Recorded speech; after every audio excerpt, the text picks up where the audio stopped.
Well, all right, my friends. David Parsons here. How you doing? Welcome to Nostalgia Trap. This is a bit of a follow-up episode, but in many ways continues a lot of threads we've been picking up on. I will link some of those threads in the episode description so you can go listen to these other episodes. But I think this episode connects with the one we did about Elvis Presley and the Elvis movie, but especially the episode that we got a lot of comments about with David Humphreys last month about this CUNY Manifold project called Happy Nostalgia, making connections with the music of the 90s. A lot of people that listen to this show obviously have memories of the music of the 90s. And Justin Rogers Cooper, who is my good friend and frequent co host here on Nostalgia Trap, is joining us today to help talk about another entry in that little ebook, which I suggest everyone who listens to this show go check out because it's a really cool collection. It's totally free. You can just check it out online. It's a collection of essays written in the sort of register that we do on this podcast, which is sort of reflecting on the 90s, reflecting on music and pop culture, reflecting on the kind of like analog world right before the internet swallowed all reality. And Justin's got a piece in there as well. We're going to talk about it today. It's called Shannon Forever, Blind Melon's B-Girl and Countercultural Afterlives. And I loved that piece, and Justin will help us unpack some of the points he makes about Blind Melon. And as you'll find out, Justin has a very personal connection to Shannon Hoon and Blind Melon's music. And for those that don't know Blind Melon, you're going to hear a little bit about Blind Melon.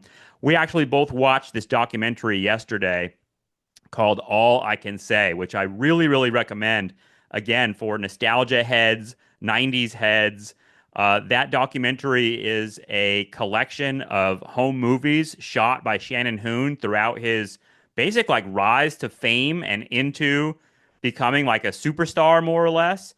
And it's a really rare document because it connects to a lot of things we talk about here in terms of tech and in terms of like making a documentary out of your own life. I mean, we're all doing that now, one way or the other. But it's just for me, like the movie was a total trip back in time to the 1990s. So let's join Justin Rogers Cooper and sort of fall into the dream of the 90s. And I want to say, if you like the stuff we're doing, you appreciate Nostalgia Trap, think about please subscribing to our Patreon.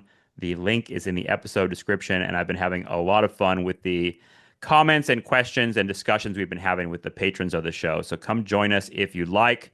You can do, there are many different tiers of subscriptions, even free ones. You can just follow along for the ride if you'd like, but we appreciate seeing everybody there.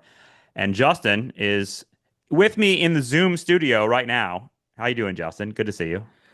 I'm good. Yeah, thanks for all that intro. It was a fun project to work on. I got to work with David Humphreys, as you mentioned, pretty closely. He's a great guy, and has his own sort of very interesting vision for the project that he was, sharing with me. And it was super enjoyable to read all the other contributors. I did a little bit of editing with it, so I got a chance to like really read the other chapters. They're a lot of fun. Yeah. A lot of them have stuck with me as pieces of writing, and not just because I was, working on them, to varying degrees for the project or with the authors, but they capture a certain tone that I think me and you often subscribe to, that I think our audience kind of likes. And it's not like mine is probably the worst one in terms of like Oh, stop. drifting into like academic ease. You know what I mean? Like I'm toggling between personal essay and interviewing one of Shannon's friends, this guy Kurt, who's a mutual friend who's a good friend of my friend Toby, who's in Missouri, who Yeah. kind of helped get me into certain aspects of Blind Melon. So Kurt and Shannon knew each other. So part of it's like an interview with him, part of it's like little personal reflections of myself, but a lot of it's like taken and a lot of it's synthesizing an author named Greg Prato, who wrote 2 books on Blind Melon, and he has published so many interesting books. I think one of them is called like Grunge is Dead, the oral history of blah blah blah blah blah. This guy has written a ton of books on like 90s music and 90s bands, Mm. and they're super fucking interesting and cool. He's on Instagram. I don't have any connection to him. But I followed him today because I was like, oh yeah, I should try to see who this guy really is. But I leaned heavily on his works. The point that I'm making though is for all of that, I do also try to bring in like some kind of theories of Blind Melon. So I don't want that to push people away from the collection as a whole, because what other people were doing, I think, like David and some of the other authors, is sort of more in tune with the straightforward nostalgia trap style of speech and memory and The one about analysis. Bob Dylan I read was just fantastic, and Exactly. it's just Joel's. literally about a guy. I mean, describing listening to a particular album. I think it's Time Out of Mind actually, but it was I loved it because it connected to um, I don't know that feeling that you get when you hear a piece of music that is from the past for you and is connected to certain moments for you. And watching this documentary was like, it's weird because, I wasn't there for any of this stuff, but just the world of the like 90s that is depicted, even the kind of grain and quality of the camcorder recordings made me feel whatever we call nostalgia. And there's some mix of what nostalgia is that's both like longing and sadness and sort of touches on really existential stuff, honestly. And I felt like I was watching my own life in some weird way. Yeah. Yeah, so did I. I found it incredibly moving from that aesthetic perspective, as well as from like the content perspective of just like learning about Shannon's gaze on the world. One of the moments that I think really did that for me was that analog style you're describing, that like pre-digital film aesthetic, the camcorder aesthetic, happened when I think it was in like the second half of the documentary after some of the channel scrolling that happens a lot. So Shannon was often filming themselves or himself watching TV, flipping through the channels. I couldn't help think of like the swipe of YouTube, Totally. TikTok, and Yeah. Reels, et cetera. Now you can see the sort of the transition, but also um, you get these flashes of his life that are intercut with TV, but it's really flashes of media, flashes of video, flashes of popular culture. We see Cobain's death, we see the LA riots, etc. And it made me realize how much of our sort of personal memories are bound up with those events in the same way that you're saying that the music binds our life to those moments, which I Mm. completely agree with. Hmm. Our lives are also like bound to the things we witnessed through the shared medium of the TV and through Yeah. that analog aesthetic. And I was thinking to myself too, was like, wow, some of my actual like memories that are shared are in that analog aesthetic. Like the grain is there, you know what I mean? And Yeah, dude. I was just it's worth presenting that or noting that, I think, at the beginning, as you have. Yeah, there's you see the LA riots and the OJ trial and stuff like that, and it's easy to just be like, "Oh yeah, like remember the 90s?" kind of about it, but those images sort of seared into me, and it's more clear now than it was back then that like the images particularly of like the burning buildings and burning cars and especially of like that guy Reginald Denny getting pulled out of a truck and beaten on live TV. Like I was like 13 years old, dude. I was like, that is you talk about like a kind of medium. What is a 13-year-old's brain and how imprintable is it? You know what I mean? With trauma, essentially. And that stuff never left me. I mean, I was just talking with Claudia right before we started recording about the fact that it's 20 years since Hurricane Katrina this year. That happened in 2005, which was kind of a pre-internet moment. It was still like TV images. My dad was calling me from California. I was in New York, and he was calling me and he was saying, "Are you seeing this? Are you seeing this on the TV?" And that sort of like collective moment of everyone going to the TV to see like whatever hellish moment was happening, and it was like people with American flags on rooftops saying, "Help us," you know. And we were like, "Oh my God, oh my God, oh my God!" It felt like so ominous and so.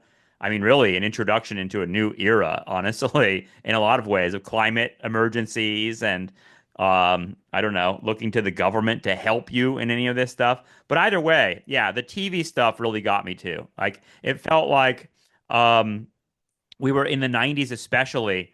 We were all part of one particular story that was unraveling. And now we all sort of experience that in a different, fractured way on our phones, if that makes sense.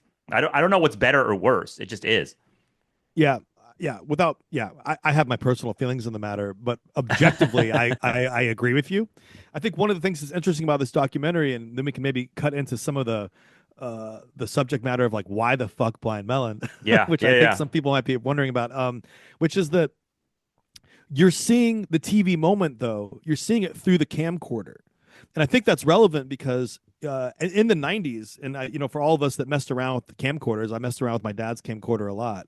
uh, you have the means to record, but you don't have the means to distribute.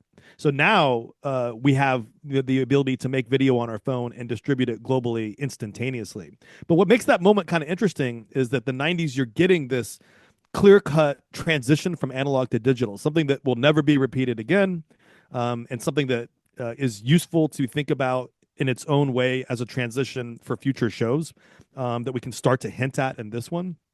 A way to kind of make a claim that the 90s, the long 90s, whatever, as a technological decade, is doing something at scale as we enter into a kind of uh, irrevocable and irredeemable digital life that is unrepeatable in some ways from a cultural and political perspective, and maybe even from an economic one, and worth our thoughts. But the fact that Shannon's recording it on the camcorder shows that you're at this strange, uncanny moment where the TV can be recorded. And the thing that you just said about us being able to beam our weird singular perspective to the world, which creates that fragmentation, creates the niche, but also creates new forms of truth. That for better and for worse. But that ability we see in the documentary, Shannon had that ability to start to archive a life that we now archive through our phones almost constantly. He had the ability to archive it, but not share it. Yeah, Beyond the people that he was around, and I just think that's very significant, and that it doesn't become shared until the last 5 years, once we've entered into this other technological era. why is that significant? Because that's the thing that stuck out to me the most. It's like because our impulse now when we like take out our phone and like make a video is like I'm gonna instantly like after I take this video, I'm instantly like beam it up onto my Instagram stories or onto YouTube or wherever I'm putting it, TikTok, and like spread it to everybody. Whereas the impulse that Shannon had to record his life onto these, I think they were like micro cassettes, right? That he's just gonna like put in the closet. And he says at one point, like, these are priceless memories that, like, he almost feels like a mom or a dad, like, taking photos back then of being like, you'll thank me later when we have these pictures. There's something more, like, personal about it, like a personal archival thing, rather than the need to be like, look at me, look at me, look at me. And that seemed like the key difference to me. Yeah, number one, it's not sponsored by ads. Everything we put on social media is ad sponsored. Number two, it's not meant to influence or sell. So it has a different aesthetic as a result. Or Number get three, likes. yeah. Yeah. Number three, the question of audience is completely different. It's not about followers. It's about like a private community, including in many cases himself. And number four, it's purpose driven in a different way. Think about the image of him like naked standing up against the hotel mirror. Think about we get the edited versions, but these long sessions he had on the telephone where he would record his conversations talking to other people. This is like novelistic, private, intimate detail. These are banalities that would come out of like a modernist novel. This is remembrance of things passed by Proust. This is the stuff of stream of consciousness. It's almost like jetsoned from the pages of Mrs. Dalloway by Virginia Woolf. It's a completely different aesthetic register It feels because more the real because it's not as performative, right? right. And that's the thing is like, well, it forces us to define these questions of authenticity and realness and reality. And rather than get too into the weeds and to the philosophy of those things and maybe even the performativity of the authenticity, et cetera, which is where I always end up swirling around. What it undeniably continues to do though is that it produces a different archive than we would if it was one that was sponsored by a corporation and beamed out for everyone to sell. And so It's like a private diary. I it mean, that's is. what it feels like. I mean, Yeah, there's a moment, and there are many moments like this, like the banal moments where like he just has the camera set up while he's sitting at the like at his dad's like breakfast table, and his dad is leaving for work, and his dad is like, "Well, I'll see you later," and he's like, "I'll probably," and Shannon's like, "I'll probably be asleep when you get back. I don't know," and he's like, "Have a good day," and his dad says, "Nothing good about working." And Shannon says like, "Well, getting off, that's pretty good." And his dad's like, "Yeah, whatever." And it's like kind of heartbreaking. And you're like, that's not something that anyone would make for TikTok no, right it's now. not. You know what I mean? No, Yeah. it's not. And the thing is, some of my home videos that I have, I did the same thing. I set it up in the corner of the table in the kitchen, the kitchen table, and recorded my family preparing for dinner one night when no one was really paying attention to the camera. And it's a set of banalities that go on for 40 minutes of talking and not talking. And I kind of let the moment roll. And what's stunning to me in hindsight, on a personal level, on an emotional level, is each one of those moments is so fucking precious. And they were the trivial moments that pass by. Yeah. It's We it have a is. we have a tendency to remember what's dramatic, Yeah. but the thing that I long for most is the recovery of simple time. Yeah. And I think that's what he was capturing, and that's strangely enough his ability to capture that and to layer the simple time of his life is a way to both provoke our own memories filtered through analog media of our own, but it's also like a reminder about what the value of life is. And Yeah. so in that sense, I would just say that it testifies to a kind of artistic impulse beyond the archival impulse that helps contextualize for me a lot of the value in the music he created. Yeah, and it has something to do with making and we're doing about a podcast right now for public consumption, but like making something that people are going to consume and they're going to be eyes on versus just trying to um preserve a real moment, and just like be like I want to see what life was like. The scenes where he's in Lafayette, Indiana, and before he becomes a star, and he's just sort of like walking through fields looking at tractors. And I was like, God, I had a deep nostalgia for that.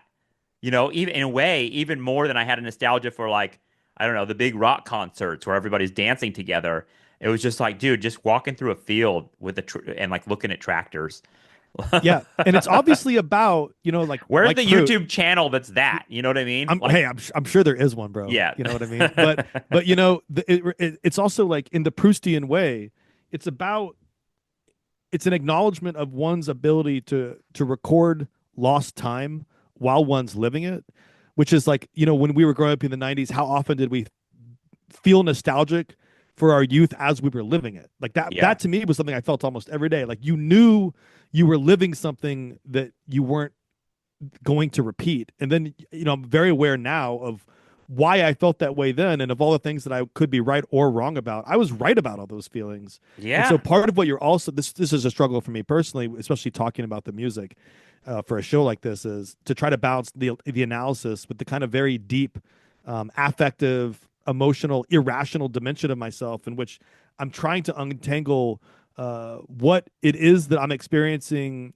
not only through the music that I listened to then, but through the world Blind Melon and Shannon were trying to capture, and then from who I am now, trying to dissociate my nostalgia or other forms of nostalgia from what was going on. And so it ends up being a multi-layered cake, if you will. Yeah, I mean, I just saw this. Speaking of like social media content, I saw this podcast with Billy Corgan, speaking of 90s music, where he was talking about the song 1979, which is a song that's literally about nostalgia. And he said, like, he's like, I never really wrote a song this way, but I wrote this song it kind of just poured out of me in a specific moment when I was delivering pizzas. I was out of high school and I was delivering pizzas in Chicago, like on a cold, blustery, depressing, gray winter day. I was stopped at a light, and I just thought to myself, wow, like childhood is over. Like whatever I'm launching into, My childhood is over. And he said he felt like this wave of nostalgia for what he was losing at that moment. He said he pulled over and wrote the whole thing as a poem, and that he never changed any of the lyrics, which was very rare for him as a writer. And I thought, like, wow, that's because this feeling was so deep that it just sort of like poured right out of him. But like, the lyrics to that song, like, we don't even care, as restless as we are. We feel the pull in the land of a thousand guilts and poured cement, lamented and assured to the lights and towns below, faster than the speed of sound, faster than we thought we'd go, beneath the sound of hope.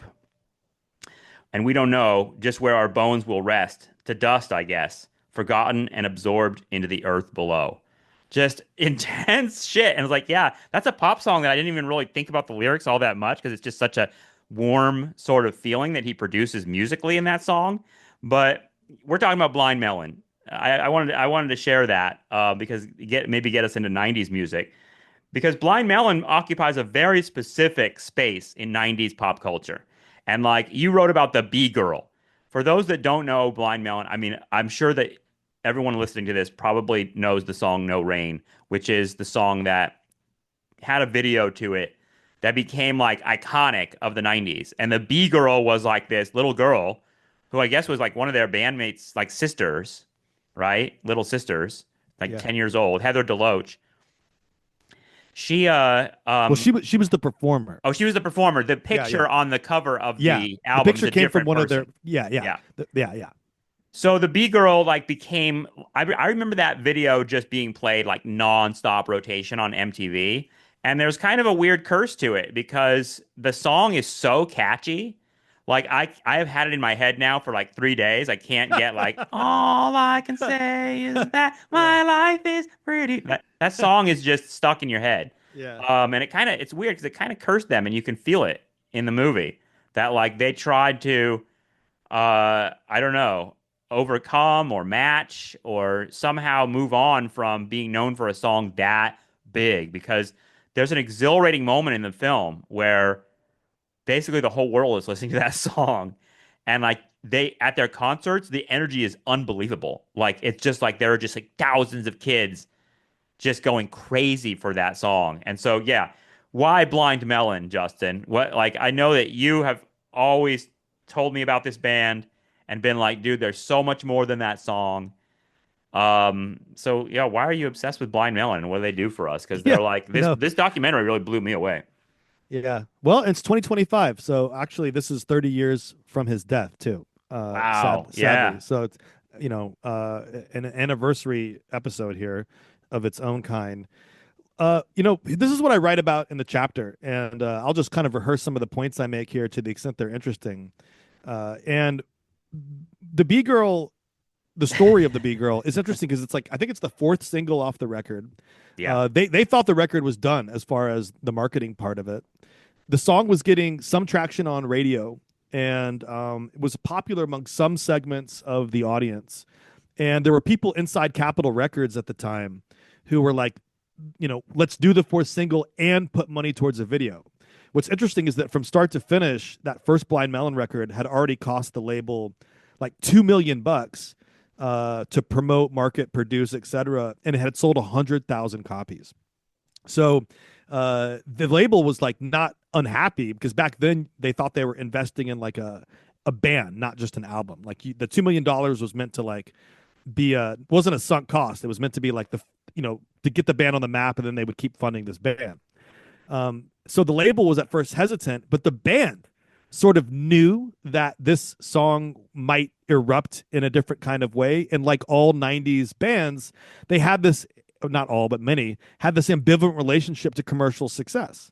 Yeah. And we can get into that later, but we're all familiar with the kind of spookiness around selling out and the tensions around selling out, shit that really doesn't exist anymore. And back then it did. Okay, so everyone kind of goes along with it. And the story that we all know from experience is that after they make the video, especially, the band explodes. They go on to sell at least 1 million records, I think 2 or 3 million records. Everyone's like set for life. The label's ecstatic. They make all their money back. So from like a financial product perspective, the B girl brings everyone from the red into the black, including the band. I mean, before that video, it was tour bus, like van, motel, not hotel. Everyone's grinding it out. McDonald's. The label is like kind of subsidizing the whole thing. So like everything turns around after that song. So on the one hand, the blessing is the curse, but it is the blessing from a financial perspective. It's a huge, huge success. Part of what I talk about in the chapter is okay, like, but why? So one of the reasons why the B girl becomes iconic isn't just because of like the funny, cute costume. But Shannon in the video and everyone's like kind of like it's too cute. This is too cute. You know what I mean?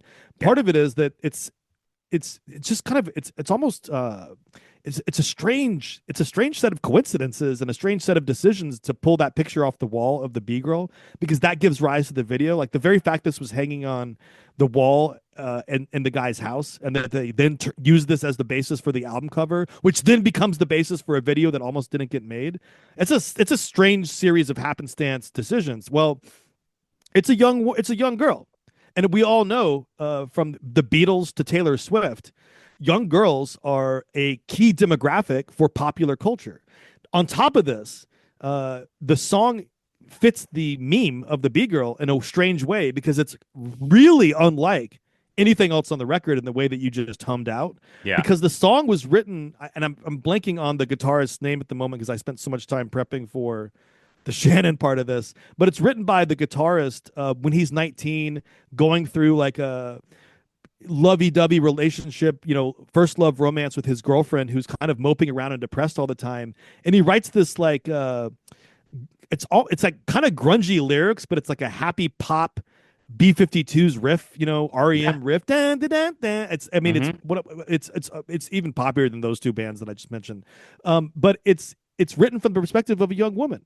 So what's really interesting is that while the young women were fascinated with a lot of those beautiful grunge boys, Shannon and Eddie and Kurt and Chris, I mean, they were all stunningly attractive dudes. Yeah. On top of being, in some cases, musical or lyrical or vocal geniuses, they were fucking beautiful guys. So you might think, oh, the girls were going to gravitate towards Shannon and the gang anyway, except that they weren't. It took this ideological construct for things to really click. And it's a song that's kind of got some alienated lyrics, a depressed point of view. All I can say is my life is pretty plain. I like watching the puddles gather. You can see instantly why like a mopey 12 or 13 or 14-year-old girl or boy sitting around their middle-class bedroom, bored out of their mind after school, would be drawn to this. And one of the hooks of the song is that, or the conceits of the song is that while the person is saying like, I'm going to read a book to escape, it's going to rip my life away. But it's like grunge light. It's like diet grunge. You know what I mean? Yeah. But it's over this pop culture melody and motif. But what happens at the end is it kind of just descends into a kind of dreamy love song. Because with you, I'll have it made. And so it's kind of like it provides an unambiguous sort of focal point for the alienation that was already in the air that everyone else was monetizing and reflecting anyway among that generation of bands. And what's interesting about that is when you're 13, 14, 15, not to say 24, 28, whatever, you have a fucking crush. And so when you have an object of desire that you're constantly thinking about anyway, sitting a few desks away, and that person, that fantasy is the thing that is like a little bit of a North Star in your otherwise boring fucking life. I can relate to this from elementary school onward. Once that's happening, a song like that has a little bit of a spark of hope in addition to being catchy as shit. Now, there's one other thing that happens in the video that's worth preserving is I haven't even touched on the kind of ideological construct of the video. Video does two things that are relevant. One, this B girl who's running away from jeers and humiliation for her little tap dance and her little weird bee ballet costume thing, she finds outside in this utopian LSD psychedelic green blue field, she finds all these other fucking older dancers. They look like college students who go to like a nice urban diverse school like NYU. They're all fit. They're all beautiful, multiracial, multigender, and they're all just fucking dancing and grooving. And it looks like the dream that like a someone who's coming out of the closet in Indiana would have of like finding a queer community in the East Village, except from the agricultural weird ass background of it. But it's a dreamy way to say the alienation that you feel in like your backwards repressed environment, like the fucking depression you feel in part because the people you're growing up around are homophobic and racist and sexist and whatever else, that there's this other place you can go where people like you are fucking welcomed. And so there's like this queer imagination to it. There's this vibe of acceptance, and it plays to more than just like Jeremy spoken. Like Yeah. it goes in a completely different direction that's not tragic. And then intercut with that, It's optimistic. Yeah. yeah, it's optimistic and Yeah. intercut. It's a queer dream. It's a weird musical dream. It's almost like fucking Wizard of Oz. And then intercut with that are the melons with their long hair, their bell bottom jeans. He's actually tripping in the fucking video. He's on LSD. He's waving his hand. He might as well be in a Grateful Dead audience here, and he's just singing along like they're these hippie guys. And that I'll pause here, but that leads into the other reason why the band and the song took off, which is that it's what I call the countercultural echo of the 60s. And Yes. that Yeah. the 90s is this palimpsest of the 60s counterculture, but distorted. Think Woodstock 94, etc. And so the vibe is catching the music these kids, me included, maybe you too, were listening to that the parents are putting on not only vinyl cassette, but now CD. And so the band was channeling this affect, this energy, this iconography, these memes that were super relevant at a time when music fucking mattered. Music was essential to political life. Music was essential to culture. Music was more than just a fucking business. Back when music was meant to change the world, the 90s was still channeling a lot of that vision. And of course, we can make claims about the 70s and 80s too in ways that are consistent, but that's just not my argument here. And so all of that coalesces in a way that both sends the band into a stratosphere through this anomaly, the anomaly of the icon, the anomaly of the beat girl, the anomaly of the riff that Shannon didn't write, one of the only songs Shannon didn't write, the anomaly of the palimpsest, the anomaly of it being very feminized for a group that's very masculine in a musical category, alternative rock, that's super dude-like. It changes the fucking flow, it changes the scope, it changes the reception in ways that both make the band what they are in our popular imagination, but they also work to obscure the rest of the music and all the things that are interesting about it, and obscure, in particular, the sort of comet-like genius, like Halley's Comet genius, that was Shannon Hoon, who was a guy that I think was a fucking genius artist. You know, again, I'm very biased. He's one of the people I feel like most subjectively connected to for whatever reason, but it obscures him. And in its worst interpretation, which I propose in the article, it's a factor in his death. It all unravels. And so it's a tangle of fucking cultural, personal, biographical, national stories that is super interesting to understand the 90s, but also super interesting kind of on its own merit. Yeah. Let's talk about that 60s connection because I'm really interested in that part of it. And Neil Young makes an appearance in this movie. Neil, I feel very connected to for a million different ways. That's the tears for me came with that Neil story in this documentary in which Shannon says that he was like, I was listening. They went on tour with Neil Young, and he's like, I had a moment that you rarely get where I got to like listen to him sing Helpless, which is, and he's like, as soon as it started and Neil started singing, There Is a Town in North Ontario, I just fell apart. He's like, it's just like, and it's such a rare thing. And the guy that he's talking to on the phone, this is like a phone conversation. The guy's like, yeah, man, that song was written in 1967. He's like, wow, it's rare, like that connection. So the 60s thing is like, why does the 60s come back in the 90s? And why does it have such currency in the 90s? Because, you can connect the 60s too. I mean, I just watched a video of Steve Jobs where they asked him in the late 90s, they asked him, or early 2000s, they asked him, are you a hippie? Would you refer to you, because some people call Apple hippies and some people call them nerds. Like, what are you? And he's like, well, I would have to say I'm a hippie. And he's like, and I would have to say that everyone who started Apple with me, if you look at the pictures of us starting at Apple, we were all hippies. And he's like, and I don't think we should run from that because I think there's values in it. And yeah, we can sit here and think about how Apple went away from all of those values. But he was talking about like the product and like talking like investing all of the product with the values of the 60s, which was present in the 90s too. So you're like, I don't know, part of me just sits here and thinks like, why did the hippie 60s disappear or sort of get quiet in the culture as we went through like punk and like new wave and all that 80s Reagan shit, and then come back in the 90s with like the same iconography. Everyone when I went to high school with was listening to like Jimi Hendrix, The Doors, Led Zeppelin. There were like a lot of kids in my school that like wore tie-dye and like had long hair, and it was like explicitly like Grateful Dead, LSD, the Dancing Bears, all that shit.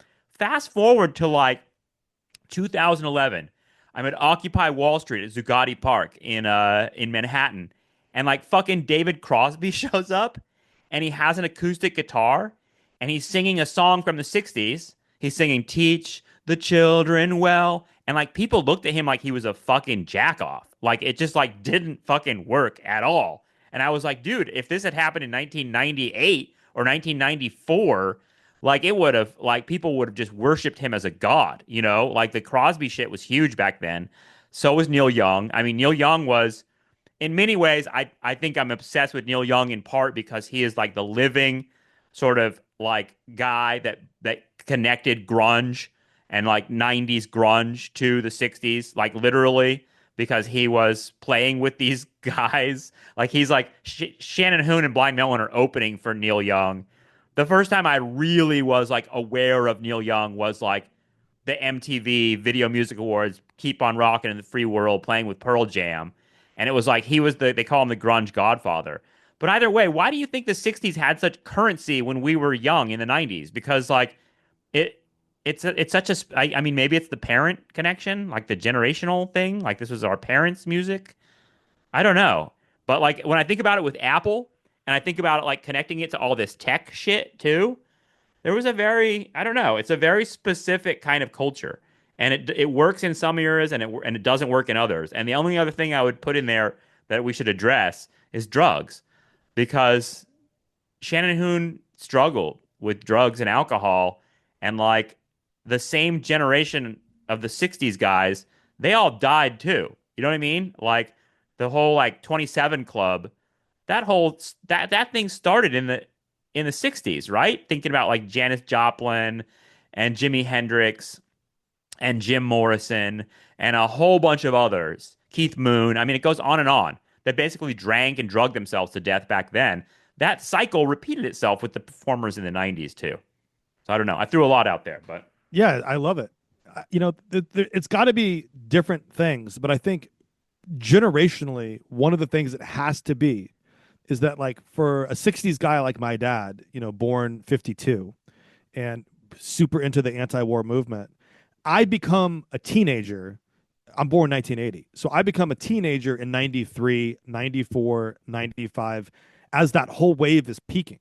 yeah. And it's interesting that the grunge wave peaks as a wave with this hippie thing as well. That Woodstock 94 is this weird merging of the alternative rock scene, including Red Hot Chili Peppers, etc. Because But it's Woodstock 99 is like Limp Bizkit and rap yeah, rock and like yeah, a very different vibe. We yeah, talked about Woodstock 99. yeah. As Hunter Thompson would say, the wave had peaked by then. You know, he was talking about something else in Fear and Loathing, but you can see Yeah. the analogy.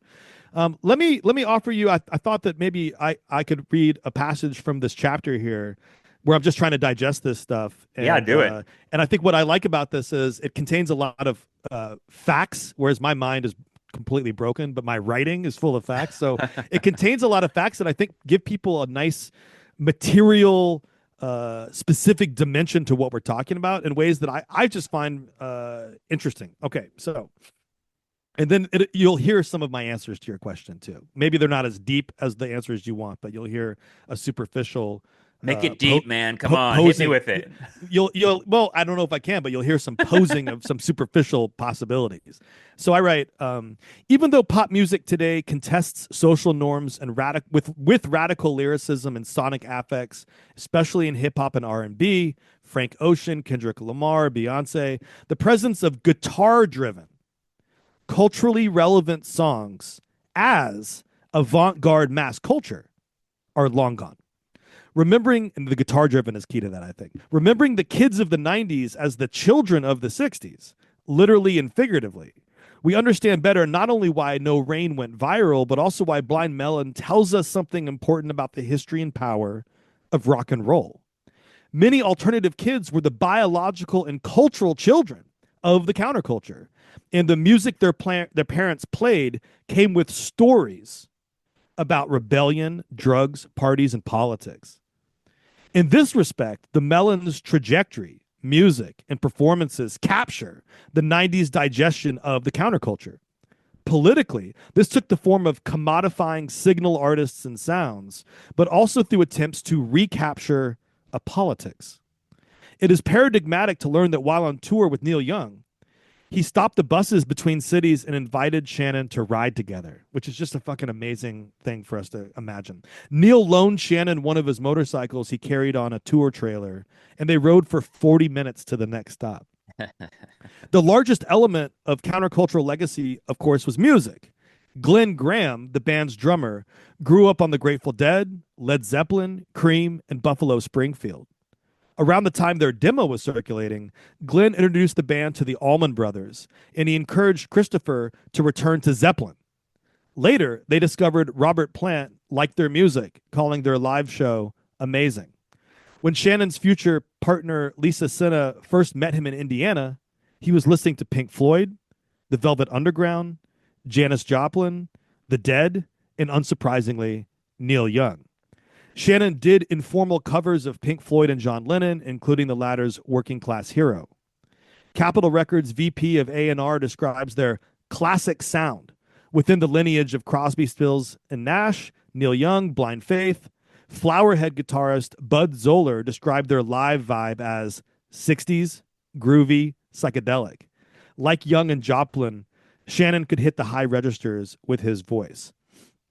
All right, so I could go on, but because I mentioned a lot more of like the hippie overlap and details. Yeah. But part of what I think is happening there is the 90s was pre-digital in a way that we understand now as music that was still largely guitar driven. If you look at pop culture in the 90s, there were people that were not alternative rockers that were scoring mega pop hits with acoustic sounds like Sheryl Crow or Jewel or Mazzy Star. I mean, you can keep going on, but guitar was mass culture.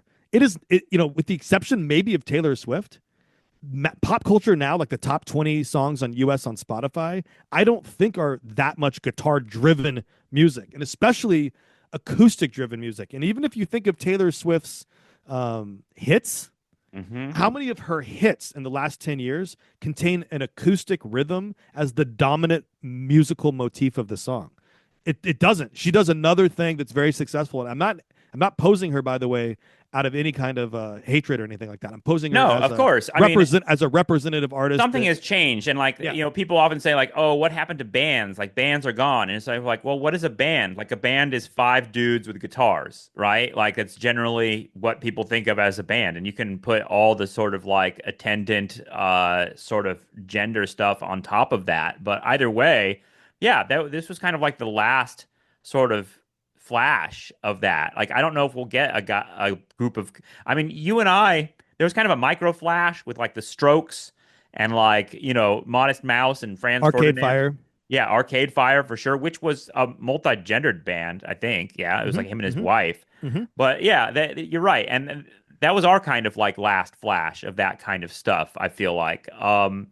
It's interesting because you told me that you watched the Timothy Chalamet's performance as basically Bob Dylan on Saturday Night Live last weekend, right? He played acoustic guitar and he played electric guitar too, and he sort of embodied that. And I think that it's fun looking at interviews with him around that movie. And we're going to do an episode about that movie. I'll have Stephen Petrus on, who wrote a book about Bob Dylan. We'll talk about that movie in coming weeks, so stay tuned for that episode. But either way, what did you think of that? Because it feels like Chalamet is kind of consciously trying to do the same thing in the sense of like bring that 60s vibe to a younger generation. And like, Claudia and I go to record stores. There's one in Camarillo in a town nearby we went last weekend called American Pie Records. It's trying to do like a coffee house, like record shopping kind of thing going on. And there were just a ton of like high school kids in there, like buying records, and they were listening to Bob Dylan. And I was like, that's just anecdotal. I don't know how popular that is, but it's clear the movie is kind of a moment, and it's kind of a weird, we keep getting these like ghosts that come back, and Dylan carries that as much as Neil Young in some ways.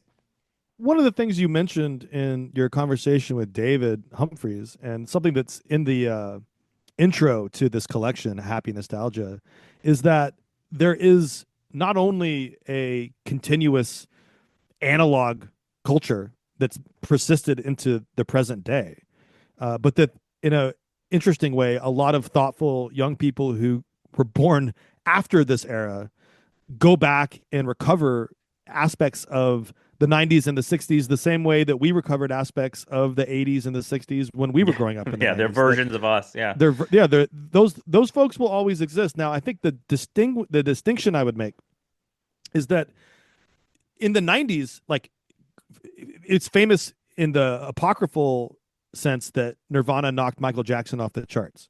So the distinction I'm making, but it's also interesting in hindsight, 30 years later to think about that, because the point is different now than it was then. Then it's like, wow, he changed the musical era, and this other vibe became like the dominant vibe. But this also is a way to answer your question, because yes, analog subcultures exist. The book buying audience, as you said in your conversation with the author who wrote about used bookstores and independent bookstores, the books are still selling like crazy, new and used. Vinyl is as big as it has been since the cassette took over from it. You know what I mean? Maybe not at that scale, but the point is the cultures are there, but they're not mass culture. So millions of people like aren't listening to Bob Dylan the way you're describing. Yeah. Thousands of them are, and maybe those are influential people and everything else. And I'm not disparaging this for any reason either. The point that I'm trying to draw, though, is there was something happening in the 90s that we all associate with Smells Like Teen Spirit, but that we can also associate with No Rain, in which these kinds of sounds were everywhere. They were viral. Like in it a way wasn't that it wasn't really counterculture in a way, right? Like that's what's weird about watching documentaries about Nirvana. It's like seeing like all these bros in a Nirvana, like at their show, you're like, holy same with shit. Blind Melon, These Woodstock aren't just, 94. yeah, these are just like regular people who are just like, fuck it, like they just love Nirvana and Blind Melon. It's like it became much, much bigger than any kind of like subversive kind of thing you could make about it. I'm glad you say that, because this is also bringing us to like the thing that was said a lot in the 90s about like the commercialization of the 60s, the commodification that we see representative in both Woodstock 94 and Woodstock 99. One of the things Shannon says to the crowd in Woodstock 94 is like, for $125 a ticket, you should be able to feel however the hell you want to feel, because $125 a ticket for this festival back then was an enormous amount of money. God help us if any of those people could see what's happened now. But the point that I'm making is the commodification of the counterculture that we've talked about a lot, that was happening in the 60s as the 60s was happening with Mad Men, etc. Yeah. The kind of advertising impulse there, the Frank book. This was happening in the 90s as well, and it presents that tension that we've tried to track for the whole length of this show, for so many different subjects, which is the ways that capitalism commodifies its own dissent. Yeah. And the ways that it slowly buys people, especially artists, it buys them into a different class position, and what the consequences of that are. Which leads me to something else I want to kind of draw, which is in the second half of this chapter. I move away from the No Rain thing because I don't want that to be the story. I can't just analyze why that story happened.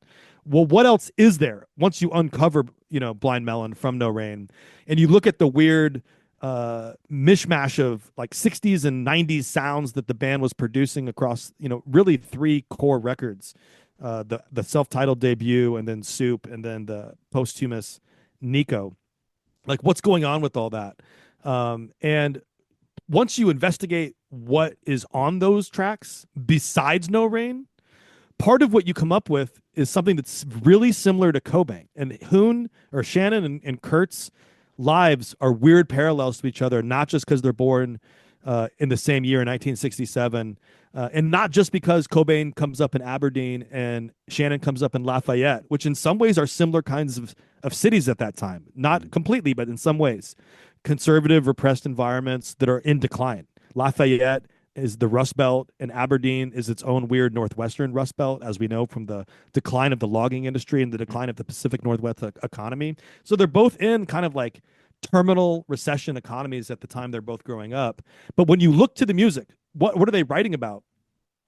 It's a strange kind of poetry, and a lot of it is existential reflections on existence. A lot of it is the subject matter of bipolar depression and experiences, and that toggle between euphoric recognition of the beauty of life and the sort of ecstatic connection one is able to have with people, objects, and scenes and experiences when one is riding those really euphoric waves, when one feels part of everything and what the kind of poetic ideas that can come out of that.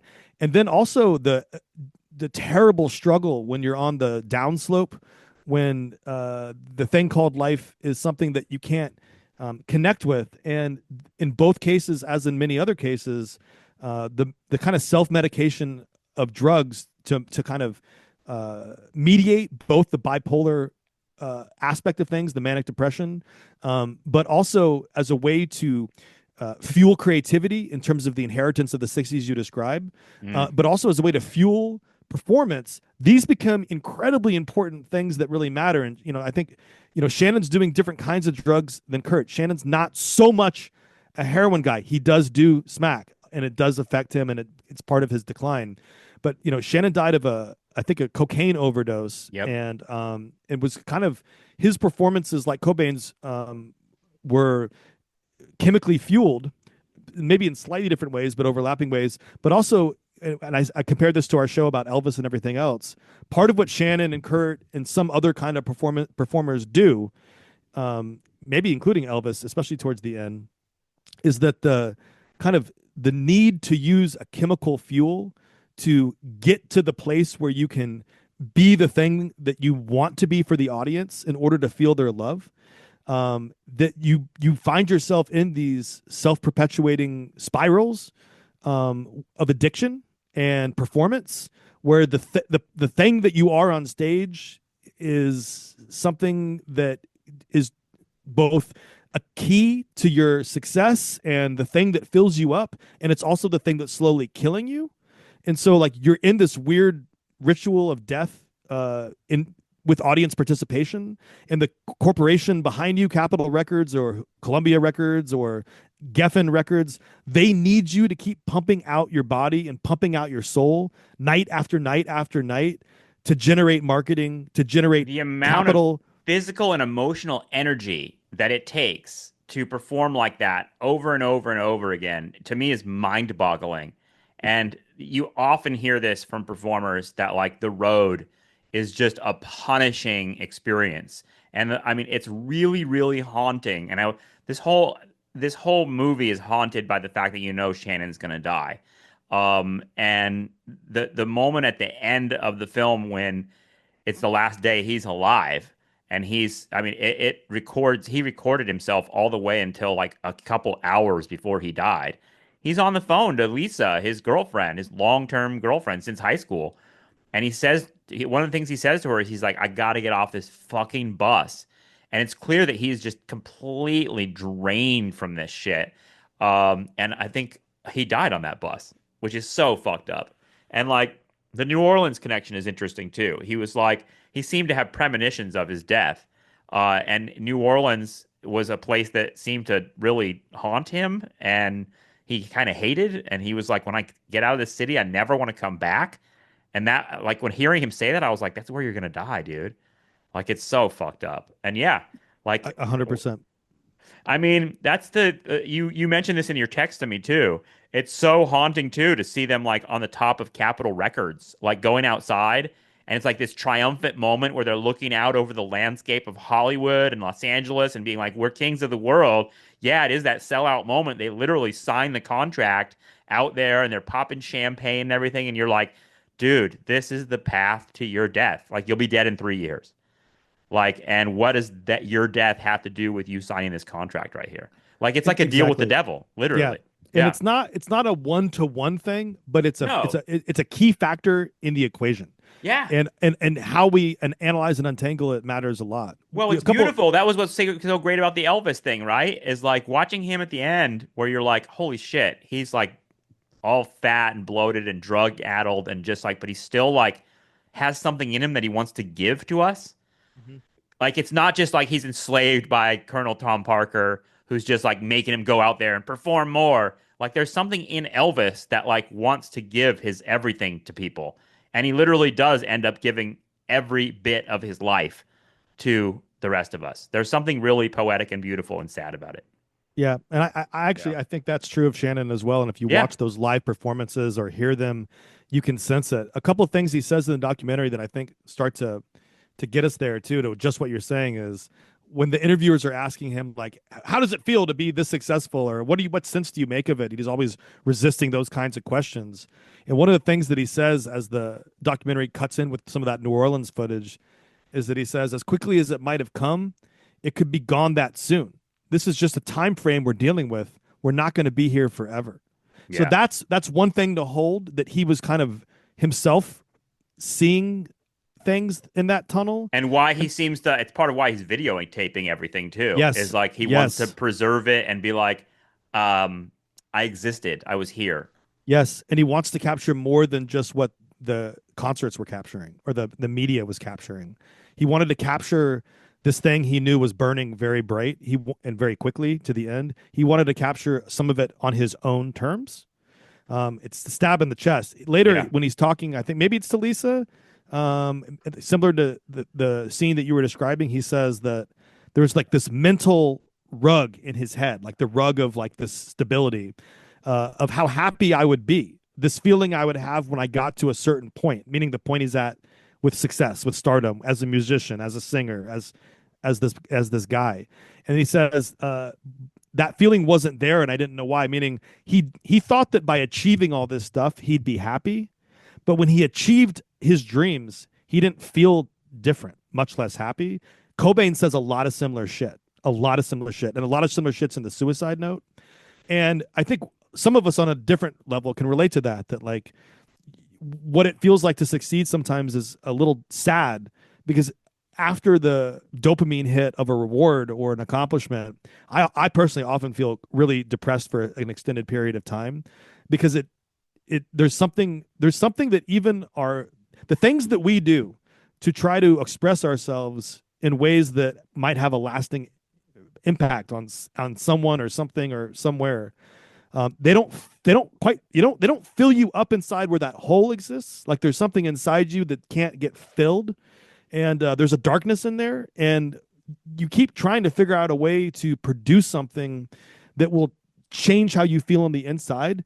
And what's remarkable to me about Shannon or about Kurt or whatever is that you're looking at people who had everything. Like they not only did they fulfill their wildest dreams, but like especially when you're 14, they're fulfilling your wildest dreams.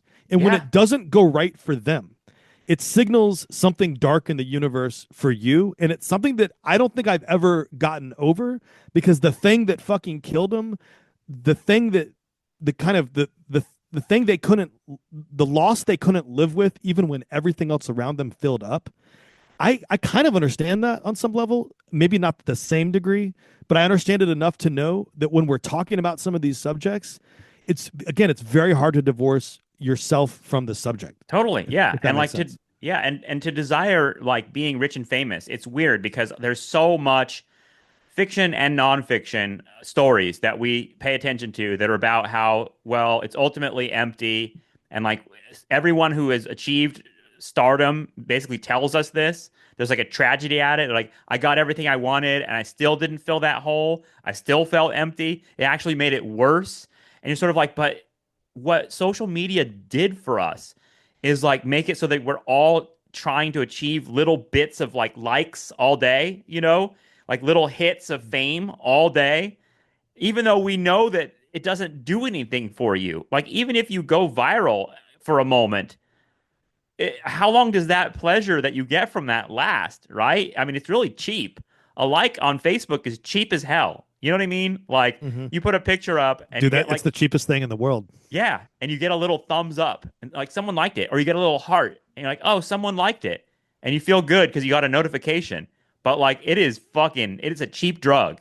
Like it is a really cheap drug. Yeah. And yet we have fucking made our entire media economy and personal and social economy around chasing that still. And like that's really weird to me. It's like knowing it sucks and yet still doing it because I fucking still do it, dude. Like I mean, I still chase these things in the same way. I'm not as bad as I used to be. I look at some of my Facebook memories. I'm like, look at that. Look at how like desperate that particular post is, where you're like Yeah, trying to I know that feeling. calculate it for like maximum likes because you're kind of like, God, if I got 15 likes, then mommy will love me, like then I'll feel like the hole is filled somehow. And when you know it's not true, like it's actually kind of rotten. Like, it's just kind of like, what did that do for you? Sitting alone in your room, looking at your phone and seeing that there are two hearts on your picture. What did it do for you? And yet, here we are. Oh, Well, God. It's so what's re- bleak. what's remarkable about your description is that it tells us that in a weird way, the performative economy that we associate with analog music, Elvis and Blind Melon and Nirvana, etc., has become one of the foundational blocks of the digital social media economy. In that, the way that you describe people chasing that feeling is what the stars are also already and have been chasing for decades and centuries and years.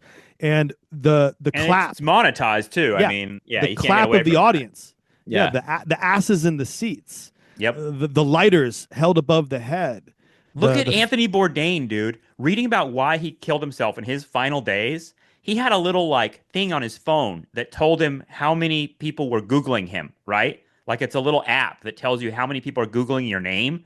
And he saw that going down. And he combined that with the fact that his girlfriend, Asia Argento, had left him and was seeing somebody else. And he spent the last day of his life like Googling himself, Googling pictures of his ex-girlfriend, seeing her on social media with another guy and feeling like his star had faded in some way and that he wasn't getting as many likes and that somehow contributed to him hanging himself in a hotel room alone. And here's a guy who had like all the fame he wanted, right? Like he got a lot in his life. I always am haunted by that thought of like a famous guy sitting in a hotel room looking at his like Google numbers and contemplating killing himself over feeling like they were going down. There's something really haunting about that, dude. one of the Because it's things it's that not just him, it's everybody. yeah, exactly. And one of the things that we learned from the social dilemma that I think Anna Limke, she's probably to me the smartest person interviewed in that entire Yes. documentary. And she was, by the way, the Times did a huge profile on her a I couple saw weeks that. I ago. saw a lot of people Um, ironically passing it around on social media. and one of the things that she says in the documentary is uh, through evolutionary biology, we are hardwired for social reward. And that is one of the reasons why the dopamine drip, in particular, of friend like follower type shit, is so fucking compulsive in that cycle. And it's interesting to Mm. lay that conversation Hmm. behind the '90s performative cycle of what you're calling the chase and the chasing there, because in a weird way, I mean, and by the way, Billie Holiday writes a lot about this in her Oof. autobiography, Yeah. Lady Day. Um, Lady Lady sings the blues, excuse me, and Yeah, we talked about we that yeah that we on talked this about that in show. Yeah. Elvis, yeah, Yep. and so that I think that episode needs to be part of like in the chapters of this particular one. But part of what I want to say here with again my eye on the clock is taking up your comment and as a way to sort of say like we've all become Elvis in that sense. Yeah. We're all chasing because we're all trying to fill something up that both can be filled by it, but it drains out as quickly as it's filled. It's cyclical. And one of the things that I would connect that to, actually two things. One would be um, if you layer that into people with serious substance abuse addiction like Shannon, is that one of the things that comes up in his song Galaxy, which is the first song off Soup. To me, this is one of the fucking greatest songs I've ever heard in my fucking life. But one of the things that he says in the chorus of this song is that he's sitting here in it's a Galaxy car. It's a type of car. He's Yeah. sitting there in this car contemplating his addiction. And what he keeps telling himself is that like the guy who's chasing, the guy who's stuck in the addiction cycle isn't him. So it's like, no, no, no, it isn't me. It isn't me. Because the real me is the one who can recover, the one who goes to rehab, the one who's going to stay clean, the one Oof. who's going to live. Wow.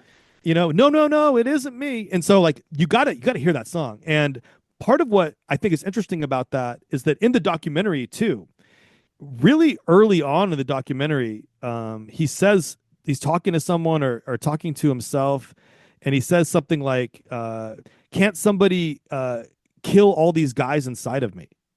And it's a similar thought. Mm. And so part of what's Hmm. proposed here in this kind of like an analogy of schizophrenia or this, I'm using that metaphorically, but in this idea that we have these multiple selves and that these multiple selves, like we're not singular subjects, we're subjects of multiplicity, that in our multiple selves, there are these like civil wars and civil conflicts taking place, and that the digital landscape is kind of terraforming everyone's personal civil wars, but that both in a literal dopamine way, but also in a metaphorical analogy way to substance abuse, you can see how much more difficult it must be when like your entire chemical metabolism to get through the day is dependent on drugs that sort of not not even give you the euphoria or pleasure anymore. They just take you out of withdrawal. They just bring you back to something approaching normal that's not, as they're slowly killing you. And to think about all that being wrapped up together. And I think that I'll just end with sort of saying one more overlap between Shannon and Kurt that